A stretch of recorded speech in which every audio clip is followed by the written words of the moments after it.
ஆட்சியாளர் அவர்களே, ஊர் முக்கியஸ்தர்கள் அவர்களே, ஊர் நாட்டாமைக்காரர்கள் ஐயா அவர்களே, வருங்கால வாலிபர்களே, எதிர்கால இளம் சிங்கங்களே, பள்ளி மாணவ மணிகளே, உங்கள் அனைவருக்கும் எங்களது மதுபாலன் கலைக்குழுவின் சார்பாக வணக்கம் வணக்கம் வணக்கம். நீர்வளம் நிலவளம் பொருந்திய நாடு, எங்கு பார்த்தாலும் செல்வ செழிப்போடு வளர்கின்ற இந்த நாடு, இந்த வீர மகேந்திர நாட்டிலே வணிகர் குலத்திலே பிறந்து செட்டியார் என்ற பெயர் பெற்று மாணிக்க செட்டியார் என்று பெயரை தாங்கி அனைத்து விதமான வைரம், வைடூரியம், கோமேதகம், புஷ்பராகம், மரகதம், மாணிக்கம், நீலம், கருநீலம், தங்கம், வெள்ளி, முத்து, பவளம் அப்படிப்பட்ட நவரத்னங்கள் அத்தனையும் அள்ளிக்கொண்டு சென்று கடல் கடந்து வியாபாரம் செய்து வருகிறது என்றால் இந்த முத்து மாணிக்க செட்டியார் தான். இருந்தாலும் எண்ணற்ற விலை உயர்ந்த அதிசுத்தமான பொருளை எடுத்துக்கொண்டு சென்று வியாபாரம் செய்து வந்து கொண்டிருக்கின்றேன். இந்த வியாபாரத்திற்கு மூலதனமாக என் தாய், என் உள்ளத்தில் இருக்கின்ற அத்தனை எண்ணங்களுக்கும் அத்தனை மகிழ்ச்சிக்கும் ஊக்கமும் உறுதுணையும் கொடுக்கக்கூடிய என் தாய் மாணிக்க நீரையே மரகத பதமையும் வைரத்தில் தாய்ந்த மனமே மதங்கமா முனிவனின் மாதவ செல்வியே மாதுளம் சிவன விழியே ஆணி பொற்கட்டிலே அரியாசனத்திலே அரசாண வைத்த தேவி ஓம் எழுத்திலே ஓங்காரவனத்திலே பிரணவம் தந்த காளியே.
வியாபாரத்திலே சிறந்தவனாக வியாபாரத்திலே அதிக முதலீடு போட்டாலும் ஏகப்பட்ட லாபத்தை சம்பாதித்து விட்டேன்.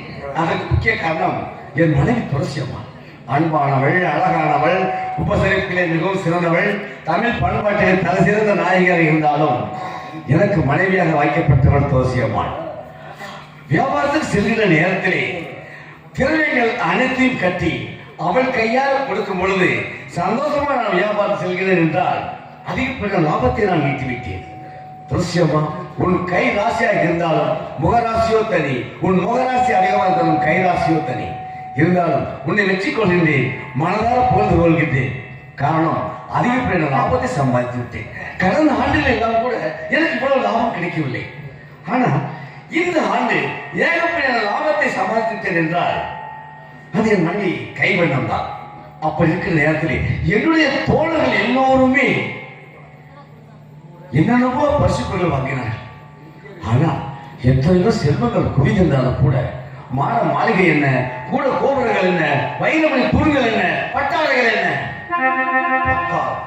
செல்வ செழிப்போடு வாழ்ந்து கொண்டிருந்தாலும் கூட ஆண்டவன் எனக்கு ஒரு குறையை கொடுத்து விட்டானே, ஆண்டவன் எனக்கு ஒரு மன செல்வத்தை கொடுக்கவில்லையே. ஆண்டவன் எத்தனை செல்வங்கள் இருந்தாலும் எனக்கு குழந்தை செல்வத்தை கொடுக்க முடியாமல் நான் கண்ணீருக்கு கரை அழுது கொண்டிருக்கின்றேன்.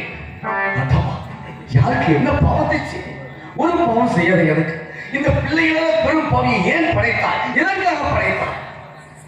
என்னோட வியாபாரத்துக்கு எனது நண்பர்கள் எல்லோரும் அவர்கள் குழந்தைகளுக்கு தேவையான பாட நூல்கள், பேனாக்கள், பென்சில்கள், விளையாட்டுப் பொருட்கள், பரிசு பொருட்கள் அத்தனையும் சுவையாக கட்டி மூலையில வைத்துக் கொண்டு புறப்படுவதற்கு தயாராக இருக்கிறார். நான் எதுவுமே பார்க்கணும், வேதனையோடு வெந்து அழுது கொண்டிருக்கின்றேன். நான் அரண்மனைக்கு சென்றால் ஓடி வந்து அப்பாயில் ஓடி வந்து என்னை கட்டி தழுவி சந்தோஷத்தை கொடுப்பார், முத்தமலை தருவார் என்று ஏங்கி ஏங்கி ஏங்கி ஏங்கி நினைத்து நினைத்து வேதனைப்பட்டுக் கொண்டிருக்கின்றேன். மயக்கம் எனது தாயகம், மௌனம் எனது தாய்மொழி, மயக்கம் எனது தாயகம், மௌனம் எனது தாய்மொழி, கலக்கம் எனது காவியம், நான் கண்ணில் வரைகிற ஓவியம். மயக்கம் எனது தாயகம், மௌனம் எனது தாய்மொழி, கலக்கம்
நாட்டிலே நடமாட முடியவில்லை, வழியிலே போக முடியவில்லை. எதிரே வந்தவர்கள் எல்லோரும் அதை போகின்றான் பார், பிள்ளை இல்லாதவன் பெரும் பாவி, மக்கள் மாமாவின் ஏழமை எல்லோரும் பேசிக் கொண்டிருக்கிறார்கள். நல்ல ஒரு சுப காரியங்களுக்கு போக முடியவில்லை. ஐயோ, இவன் எதிரே வருகின்றான், இவனை பார்ப்பது பாவம், இவன் ஏனென்று பார்க்க கூடாது என்று எல்லோரும் ஏராளமாக பேசிக் கொண்டிருக்கிறார்கள். எதை நினைத்துக் கொண்டிருந்து அரவணைக்கு வந்துவிட்டு நான் துன்பப்பட்டு துயரப்பட்டு வேதனைப்பட்டு கண்ணீர் சிந்திக் கொண்டிருப்பதை துளசி அம்மாளுக்கு தெரியவே கூடாது. என்னால் தாங்க முடியவில்லை என்றால் ஒரு பெண்ணாகப்பட்டவள் எப்படி அவற்றை தாங்கிக் கொள்ள முடியும்? நிச்சயமாக அவரிடத்தில் நம் சோகத்தை காட்டவே கூடாது, நம்முடைய துயரத்தை வெளிப்படுத்தவே கூடாது. அரவணைக்கு நோக்கி வந்துவிட்டேன், சிரித்த முகத்தோடு செல்லவிடும். ஆமா துளசி, துளசி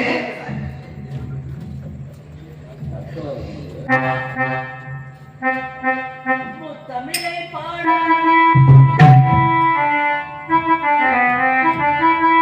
முத்தமிழை பாட வந்தே, தமிழை பாட வந்தே, முருகனையே வணங்குகிறேன். முத்தமிழை பாட வந்தே, முருகனையே வணங்குகிறேன். தீர்த்தேக்கும் குமரன் பெயரே, தெய்வீக அழகை கண்டே. தீர்த்தேக்கும் குமரன் பெயரே, தெய்வீக அழகை கண்டே. முத்தமிழை பாட வந்தே, முருகனையே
முத்து மாணிக்க செட்டியாரு.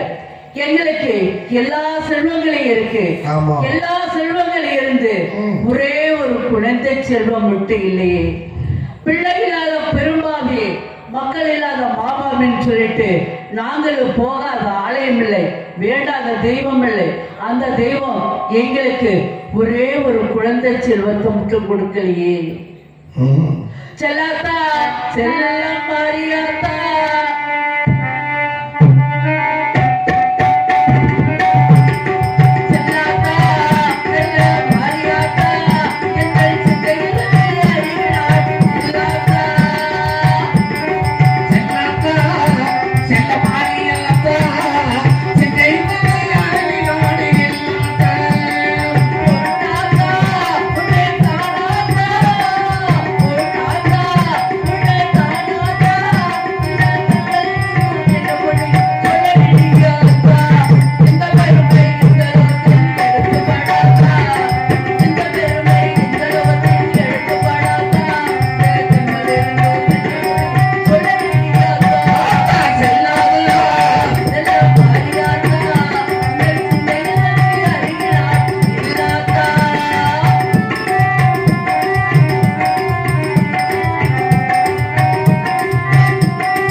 துளசி, ஆமா என்ன இது? சீக்கிரமாக உன்னை பார்க்க போயிருந்தேன். வாழ்க பல்லாண்டு. பையன் உள்ளவரை சீரும் சிறப்போடு நீ வாழ வேண்டும். துளசி அம்மா, இந்த முறை கடந்த ஆண்டுகளை விட சற்று அதிகமாகவே வியாபாரத்தை லாபத்தை சம்பாதித்து விட்டேன். ஆனால் உன்னை பார்க்கும் பொழுது ஆடை ஆபரணங்கள் அனைத்தும் கூட்டி பார்ப்பதற்கு ஒரு அழகாக காட்சி அளித்துக் கொண்டிருக்கின்றாய். இருந்தாலும் எப்படி சாமி முகத்தில் சொன்னாதான் தெரியும். பார்க்கும் பொழுது அழகான ஒரு முகத்தை காட்டி அன்பான ஒரு வார்த்தையை பேசி அருமையாக இருக்கின்றாய். பரவாயில்லை. ஆனால் என்னதான் சிரித்தாலும் கூட முகத்திலே ஏதோ ஒரு சோகம் முகத்திலே தெரிகிறது. பார்த்தாலும் சாமி, உங்களுக்கு தெரியாத ஒண்ணு இல்ல, எல்லா செல்வங்களும் நம்ம கிட்ட இருக்கு. எல்லா செல்வங்களும் இருந்து ஒரே ஒரு குழந்தை செல்வம் இல்லைன்னு சொல்லிட்டு இவ்வளவு கவலையோட இருக்கிறேன். எனக்கு மட்டும்தான் இந்த கவலையா? உங்களுக்கு கவலையே இல்லையா? பிள்ளை இல்லாத பெரும்பாவி, மக்கள் இல்லாத பாபாவின்னு சொல்லிட்டு நம்ம இந்த உலகத்தில் இருக்கலாம் தெரியுங்களா? இல்லை துளசி, நான் எந்த ஆண்டவன் நம்மை படைத்தானோ அந்த ஆண்டவன் சன்னிதானத்திற்கு சேர்ந்து நாம் ஏன் உயிரை மாய்த்துக் கொள்ளக்கூடாது? எதற்காக இப்படிப்பட்ட ஒரு பரிச்சலை நாம் ஏற்றுக்கொண்டு வாழலாம்? ஆமா சாமி, குழந்தைக்கு இல்லாம உலகத்தில் அப்ப இருப்பதும் ஒண்ணுதான், இறப்பதும் ஒண்ணுதான். ஏதோ சத்தம் கேட்கிறது. யாரோ தண்டா பரிசாற்றிக் கொண்டே வந்து கொண்டிருக்கிறார்கள். என்னவென்று பார்ப்போமா?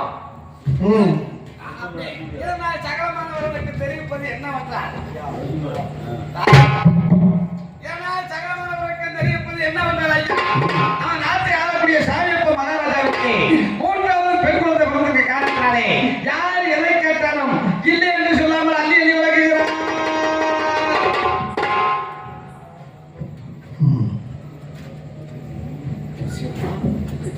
சாமி கேட்டீங்களா? தப்பு என்ன வச்சாங்க? இந்த நாட்டை யாரும் சாமி அப்பனாச்சு இருக்கு. ஏற்கனவே 2 பெண் குழந்தை இருக்குதா, 3வது பெண் குழந்தை பிறந்திருக்கா. யார் யாரு எதை கேட்டாலும் கொடுப்பாங்கன்னு பறைசாட்டி இருக்காங்க. நம்ம கிட்ட எல்லாம் இல்ல, எல்லா செல்வங்களும் இருந்து ஒரே ஒரு குழந்தை செல்வம் மட்டும் இல்லை. அவருக்கும் 3வது பெண் குழந்தை பிறந்திருக்கு. அரண்மனையில போய் தானமாக மடிப்பிச்சியாக அந்த குழந்தையை கேட்டு பார்ப்பாங்க. எவனுக்கு 7 பிள்ளைகளை கூட கொடுத்து விடுவார்கள். உயிரோடு ஒரு குழந்தையை தானமாக அவர்கள் தருவார்களா? உண்மைதான் சாமி. உயிரோட ஒரு குழந்தையை தானமா கொடுக்க மாட்டாங்க. அவர் என்ன சொல்லி பறைசாட்டி இருக்காரு? யாரு எதை கேட்டாலும் கொடுப்பாங்கன்னு பறைசாட்டி இருக்காரு. எதை வேணாலும் கொடுப்பாங்கல்ல, பறைசாட்டி இருக்காங்கல்ல சாமி. அதுவும் சரிதான். ஒரு சூட்சமமாக யார் எதை கேட்டாலும் தருன்னு சொன்ன வார்த்தையை காப்பாத்தணும். அவங்க உங்களுக்கு 3வது பிறந்த குழந்தைகள் தானமாக கொடுங்க. தரவில்லை என்றால் அரசர் காலில் விழுந்த உயிரை மாற்றிக் கொள்ளும். வாக்கை கொடுத்தது வாக்கை காப்பாற்ற.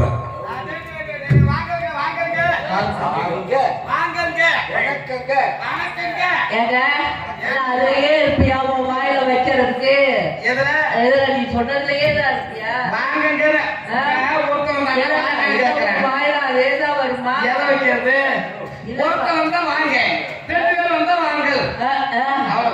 அதுக்கு போயிட்டு வரீங்க. அது எதோட என்ன வேலை பண்ற? நீங்க யாருங்க? எதுக்கு வந்தீங்க? என்ன விஷயம் வந்தீங்க? நீங்க தான் வந்திருக்கீங்க. நீங்க பறைசாட்டி இருக்கீங்கல்ல? எனக்கு தெரிஞ்சிருந்தே. பறைசாட்டி இருக்கீங்கல்ல? யாரை எதை கேட்டாலும் கொடுப்பாங்கன்னு பறைசாட்டி. அந்த குழந்தையை தானமாக வாங்க வந்திருக்கோம். அப்படிங்களா? அப்படின்னா நீங்க 2 பேரும் இருக்கீங்க.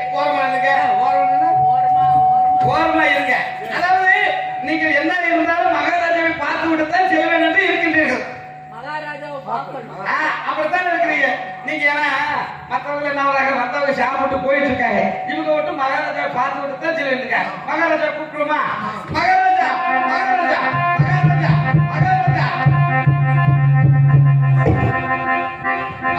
மகாராஜா வாங்க. அது எங்க இருக்கு? கரூர் பக்கத்துல.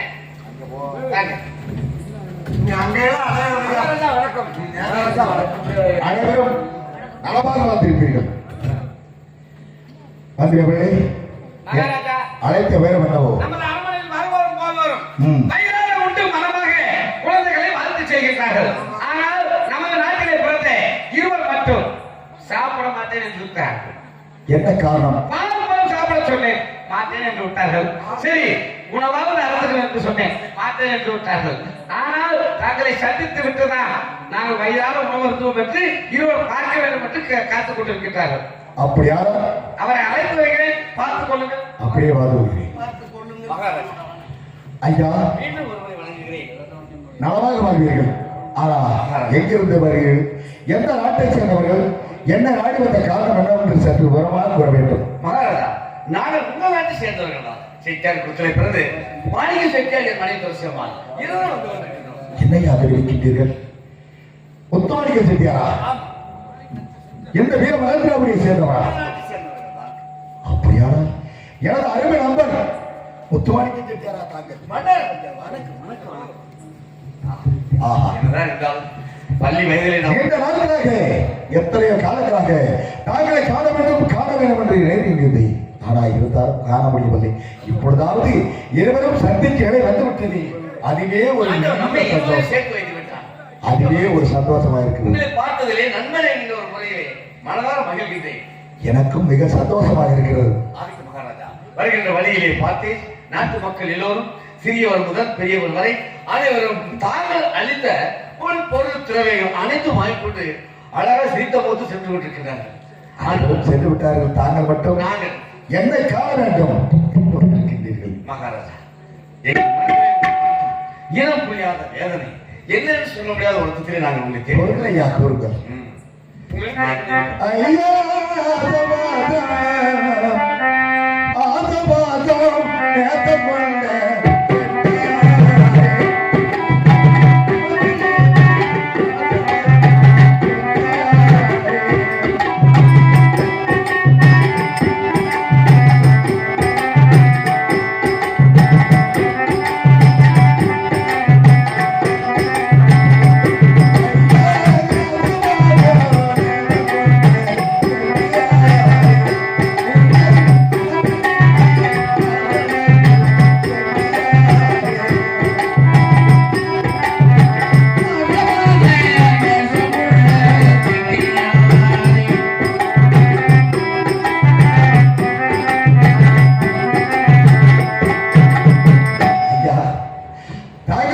மட்டும் ஆசனத்தில் அமர்வையா மன்னா அமர்வதா உண்மைதான். அன்புக்கு அளவே இல்லையா? என்னதான் இருந்தாலும் அமர்ந்து வாருங்கள் உட்காருங்கள் அமருங்கள் என்று தமிழர் பண்பாட்டில் தலைசிறந்து பேசுகிறார். எப்படி சொல்லி வியப்பது என்றே தெரியவில்லை. ஐயா பொண்ணு தாரே பொண்ணு தாரே பொண்ணு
இல்லாதவர்கள் கொடுத்து அவரை பெருமைப்படுத்த வைத்துக் கொள்கிறாய். அதுவும் கேட்டால் மன சந்தோஷமாகத்தான் இருக்கிறது. ஆனாலும் ஐயா என்ன வேண்டும் ஏது வேண்டும்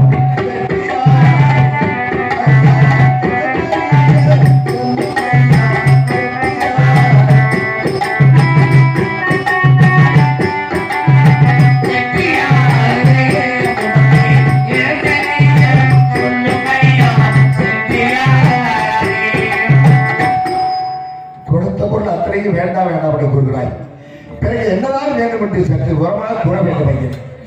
தாங்கள் ஒவ்வொரு வார்த்தையாக அன்பாக ஆசையாக சொல்லுகின்ற நேரத்திலே நானும் மெய்மறந்து விட்டேன். இருந்தாலும் கூட உங்கள் அன்பான உபசரத்துக்கு நான் தலைப்படுத்திருந்தேன். மன்னவா, நாங்கள் ஏன் வந்தோம் தெரியுமா? மன்னா மன்னா பொண்ணு வேண்டாம்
மக்கள் அல்லாத பாபாவை ஆகிவிட்டேன் என்று கூறுகிறார்கள்.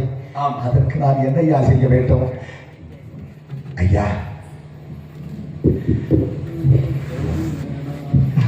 ஐயா அதற்கு நான் என்ன செய்ய வேண்டும் என்று உரமாக கூற வேண்டும்? ஐயா ஏற்கனவே பரசாட்டி இருக்கீங்க, யாரு எதை கேட்டாலும் கொடுப்பீங்கன்னு சொல்லிட்டு. உண்மைதான்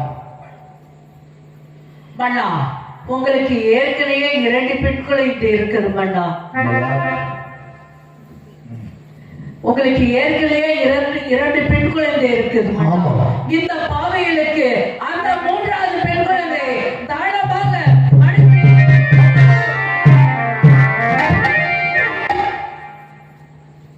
என்ன சோதனை, என்ன மனிதனுக்கு வந்த ஒரு வேதனை. 3வது பிறந்த பெண் குழந்தையை தாராளமாக தர வேண்டுமா? ஆண்டவா, என்னை சோதிக்கின்றாய். ஆனால் இல்லை, பெண் குழந்தையாவது பிறந்ததற்கு வந்து ஒரு மரம் சந்தோஷமாக இருக்கு. இருந்தாலும் பெண் குழந்தையை தாராளமாக தர வேண்டும் என்று கேட்கின்றார்கள். இருந்தாலும் கணவர்களோ குழந்தை கொடுக்கவில்லை என்றார். குழந்தையை கொடுக்க மறுத்து விட்டீங்கன்னா நாங்க இருவரும் எங்க உயிர் உங்க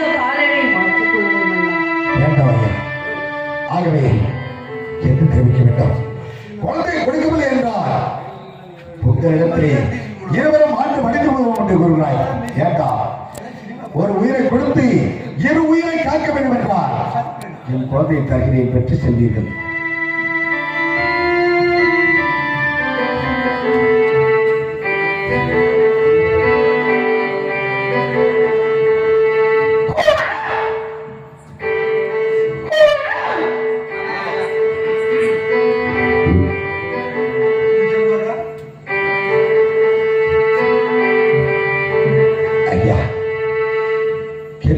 என்னுடைய பெண் குழந்தை தருகிறேன். ஏனென்றால் இந்த பெண் குழந்தைக்கு பேர் சொல்லுவா வைத்ததா பேர் வைக்கவில்லை.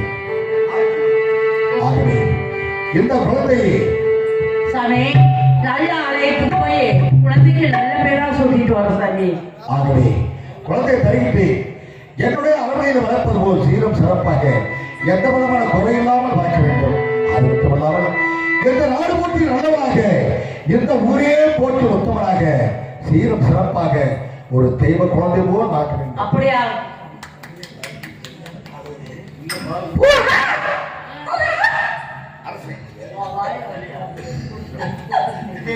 அரசே மிக்க சந்தோஷம். ஆலைகளுக்கெல்லாம் சென்றிருக்கின்றேன். தெய்வத்தை நேரில் பார்க்கவே இல்லை. இது இப்பொழுது பார்க்கிறேன். இது மனிதர் உருவிலே வந்த மா தெய்வம் நீங்கள் தான். மிக்க மகிழ்ச்சி, மிக்க சந்தோஷம்.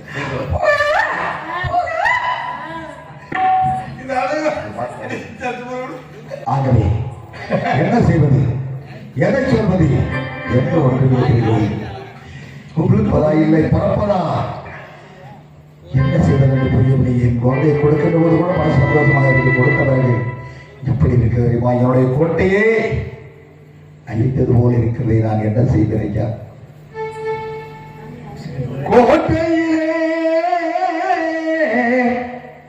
ஒரு ஆலமரம் அது கூடு கட்டும் ஒரு வாழப்புறா கட்டிய கூட்டின் உறவுடனே தினம் காத்திருக்கும் அந்த வெள்ளப்புறா வெள்ளம் குடும்பத்திலே வந்து இருந்ததடா ஒரு வெள்ளப்புறா கோட்டையிலே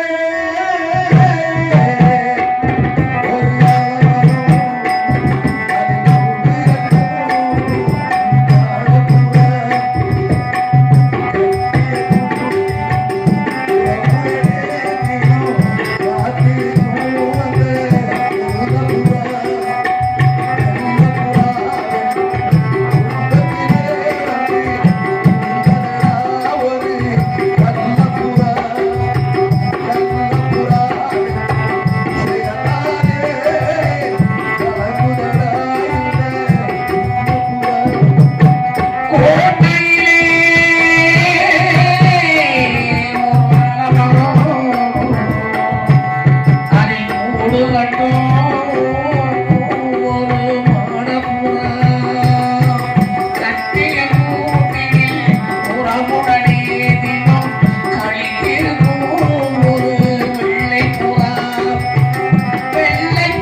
குழந்தையை கொடுத்தது பிறகு மனசு கலக்கமாக இருக்கிறது. இருந்தாலும் அதிலும் சந்தோஷமாக இருக்கிறது. ஏனென்றால் ஒரு உயிர் போனதால் இருவரை காத்தம் என்ற சந்தோஷம் இருக்கிறது. சென்று வருகிறேன், போய் வருகிறேன்.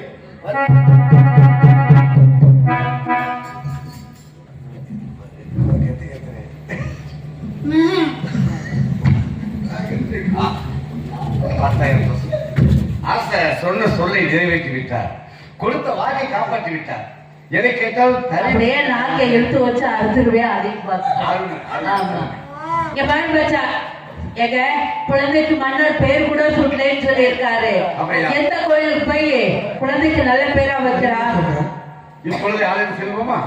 ஆலயத்துக்கு சென்று எந்த கோயிலுக்கு போறதே விநாயகர் கோயிலுக்கு தான் போகணும். போய் ஆலயத்துல போய் நல்ல பேரா சொல்லி முழுக்க நல்ல பேரா வைத்து தரும் நம்முடைய குழந்தைக்கு.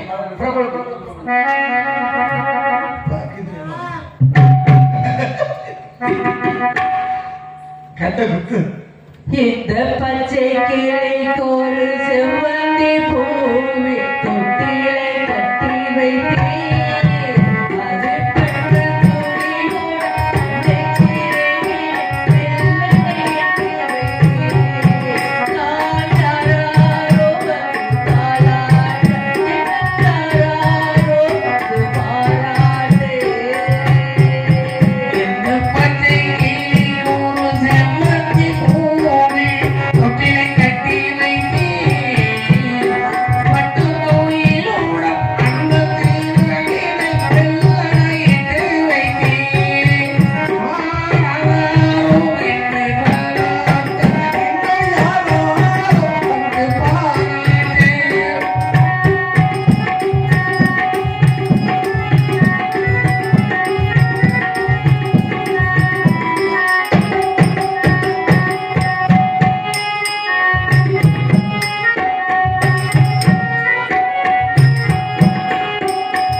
பேர் வைக்கணும். ஆமா, அழுதுகிட்டே இருக்குல்ல.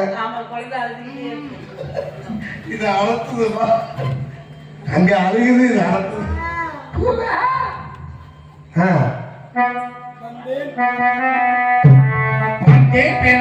பிள்ளை